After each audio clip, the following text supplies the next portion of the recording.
Super, merci. Tout le monde est encore là. Je sais qu'il y en a aussi qui sont connectés en ligne, donc bonjour à toutes et tous, bonsoir même. Je sais que c'est pas facile de rester concentré longtemps, donc je vais essayer de donner un peu d'énergie aussi pendant 5 minutes. Donc j'ai une double casquette ce soir. Le LabRH a fêté ses 5 ans cette semaine. C'est une association qui a été fondée donc, pour un peu favoriser la dynamique de l'emploi en France et surtout pour connecter les startups et les grands groupes qui s'intéressent à l'innovation en termes de gestion RH. Aujourd'hui, il y a 300 startups et grands comptes qui sont membres de cette association et qui essaient de se connecter. Ça fait à peu près 1 million de chiffre d'affaires par an.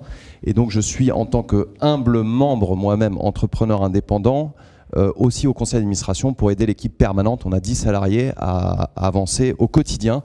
Et aujourd'hui, je m'exprime au nom de moi-même, mais aussi du LabRH.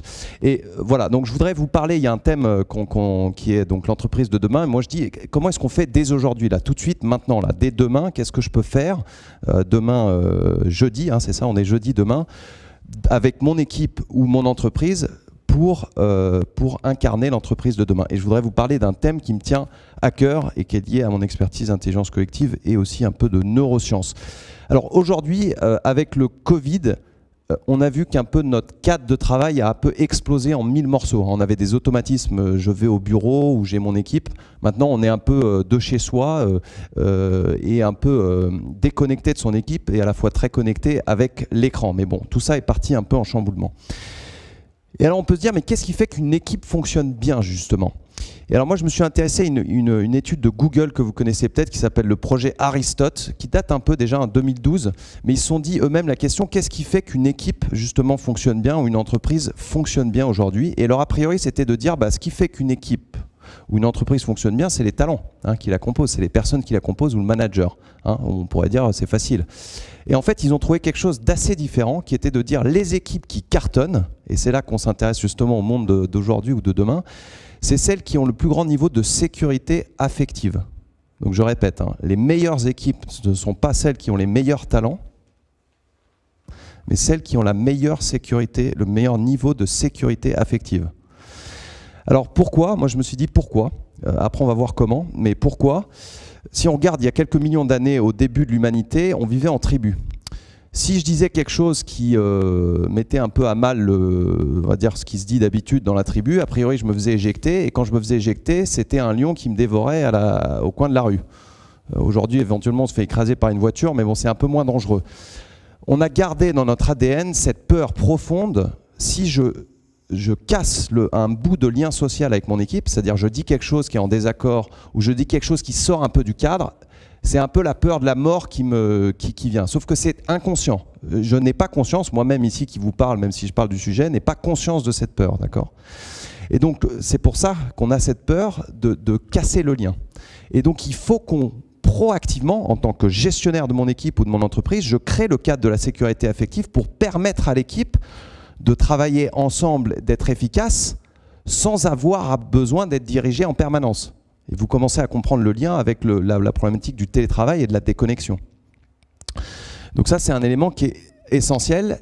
Et maintenant, la question, c'est comment ? Donc, la leçon pour aujourd'hui, on peut aller plus loin après, on pourra parler individuellement, mais affectif ok, collectif ok. Donc l'entreprise de demain dès aujourd'hui, c'est s'intéresser à l'affectif, à la sécurité affective. En tant que dirigeant, en tant que manager d'équipe, comment ? C'est la question que je vous propose de vous poser dès demain. Comment est-ce que je vais assurer la sécurité affective pour les personnes avec qui je travaille ? Alors, je vous donne un exemple concret. Par exemple, quand j'anime une réunion, un atelier ou mes propres équipes, on a une règle du jeu qui, pour une session même d'une demi-heure, c'est les 3 S. On s'écoute, on s'exprime et on met les portables en silencieux. Et en même temps, je demande à 2 volontaires observateurs de lever la main si on sort de ce cadre. Ça paraît super facile. Le simple fait d'avoir proposé ces règles du jeu, d'en avoir parlé avec les personnes avec qui sont autour de la table, en visio ou en personne, et d'avoir des personnes qui garantissent qu'on tient ce cadre, ça fait déjà augmenter énormément la sécurité affective. J'ai le droit de m'exprimer, puisqu'on en a parlé ensemble, je ne vais pas me faire éjecter ou je ne vais pas me faire juger, j'ai le droit d'exprimer mon idée. Déjà, je fais un énorme step. Donc ça, vous pouvez essayer dès demain, si vous voulez, par exemple. À votre façon, évidemment, c'est un principe.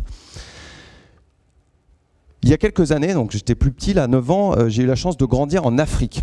Je voudrais vous dire quel lien avec vous individuellement. Donc j'étais au Collège international, c'était génial. Là, on est en 96.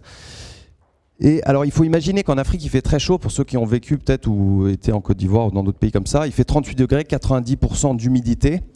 Et alors, moi, je dormais profondément. On avait la chance d'avoir une grande maison, hein. J'étais avec mes parents et ma sœur, c'était génial. Alors, il faut imaginer, je dors profondément, il est 3 heures du matin, il y a la clim, la clim parce qu'il fait chaud, et sous la moustiquaire. Et tout d'un coup, je me réveille, un peu en sursaut, hein, et puis instinctivement, je vais vers la chambre des parents, j'ouvre la porte et je trouve ma mère en pleine crise d'épilepsie. Alors pour ceux qui connaissent l'épilepsie, c'est crise électrique dans le cerveau, c'est assez impressionnant, l'impression que la personne est en train de mourir devant soi, elle a des spasmes très violents. Et pareil, instinctivement, je m'assis au bord du lit et puis j'attends juste que ça passe et ça finit par passer.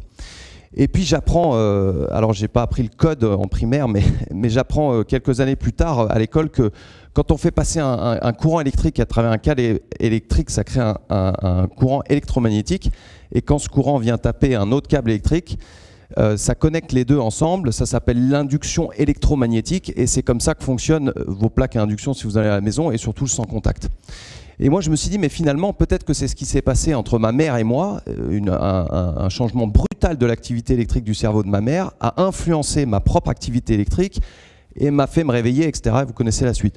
Aujourd'hui, c'est pas tout à fait prouvé. Hein, moi, c'est ce que j'appelle les cerveaux en Wi-Fi, même si on connaît la problématique des neurones miroirs. Mais ce que je peux vous dire en conclusion, c'est que en plus d'appliquer ces règles de sécurité affective pour vos entreprises et vos équipes, il y a aussi ce que vous, dans quel état vous êtes émotionnellement ou intellectuellement, va avoir une influence directe sur les personnes avec qui vous interagissez. Et donc, dès demain aussi, pour inventer l'entreprise de demain, dès demain, enfin ou aujourd'hui, dès ce soir, c'est aussi de prendre du recul sur soi. Comment je me sens moi tout de suite, qu'est-ce qui peut-être m'affecte, et vous verrez que ça a un impact colossal. Oula, je suis allé un peu vite. Merci.